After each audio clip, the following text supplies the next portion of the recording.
Oke,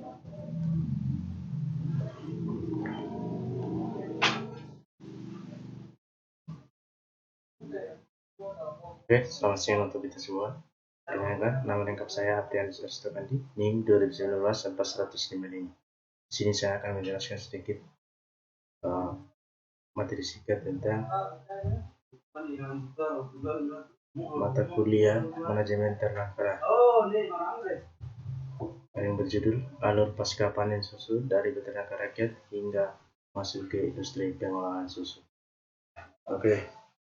Produksi susu merupakan bahan minuman yang tidak awet dan hanya bertahan maksimal 1 hari. Peternakan sapi perah di Indonesia sebagian besar masih dimiliki oleh petani peternakan dan diusahakan secara sederhana. Industri dalam pengolahan susu peternakan rakyat masih kurang pertahanan pengetahuan peternak dalam tata laksana pemeliharaan sapi perah, perawatan ternak, sanitasi kandang, serta penanganan air susu, menyebabkan air susu yang dihasilkan memiliki mutu yang masih rendah dan mudah rusak. Selanjutnya, kandungan gizi yogurt lebih baik dibandingkan dengan susu segar karena terjadi peningkatan kualitas saat makanan dan sudah lama kondisi turun rai yang menyebabkan lebih mudah dicerna dan diserap oleh saluran pencernaan.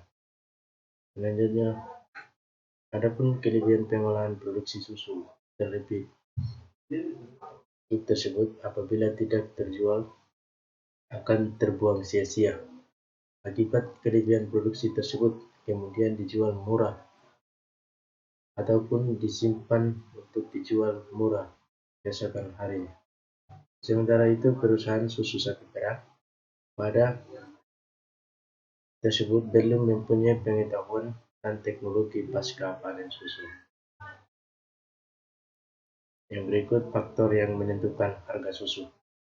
Faktor yang akan menentukan harga jual di tingkat peternakan sampai saat ini memang belum ada pihak independen yang dapat menilai harga SSSDN sesuai kualitasnya. Harga beli yang lewat mekanisme pasar ini juga harus dilakukan secara adil dan serta disesuaikan dengan kualitas susu dan asas jual yang transparan perdagangan dalam negeri. Yang berikut,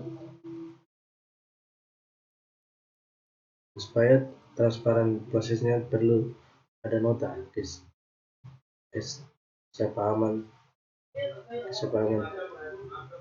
antara pihak terkait. Peternak mungkin lewat gabungan koperasi susu Indonesia dan industri yang jadi mitra, maka perlu pengawasan dari pemerintah dalam hal ini, kemitraan perindustrian. Saat ini, peternakan sapi perah menilai harga jual susu segar di tingkat peternakan masih sangat rendah. Data dari Asosiasi Peternakan Sapi Perah di Indonesia atau APSI mencatat harga susu dengan kualitas terbaik hanya berkisar di angka 5,700 sampai 7,800. Susu yang dihasilkan angka ini bisa mendukung pemeliharaan dan pakan ternak serta menjaga kualitas. Selanjutnya, pengujian kualitas susu.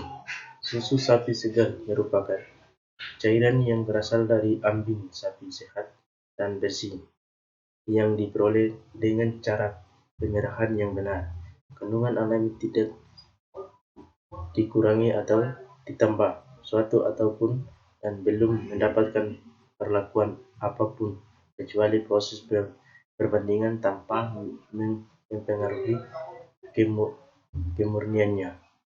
Standar merupakan rincian persyaratan produk yang mencakup kriteria Standar Nasional Indonesia atau SNI perlu terus dikembangkan melalui kegiatan kaji ulang tiap 5 tahun sekali. Kualitasnya menunjukkan kurang konsisten, di mana terdapat parameter tertentu pada persyaratan SNI tidak sama. Apabila ditelah lebih mendalam, maka akan terlihat terdapat beberapa perbedaan yang perlu dilakukan penyesuaian atau harmonisasi antar SNI sesuai tersebut. Yang berikut milik kodenya. Menetapkan kadar lemak dan kadar protein susu masing-masing 2,8% dan 3,5%. Meningkatkan kondisi peternakan, terutama pakan ternak Indonesia yang masih seadanya, sehingga susu yang dihasilkan sangat sulit memenuhi standar SNI yang lebih tinggi dibanding dengan standar kodenya susu segar.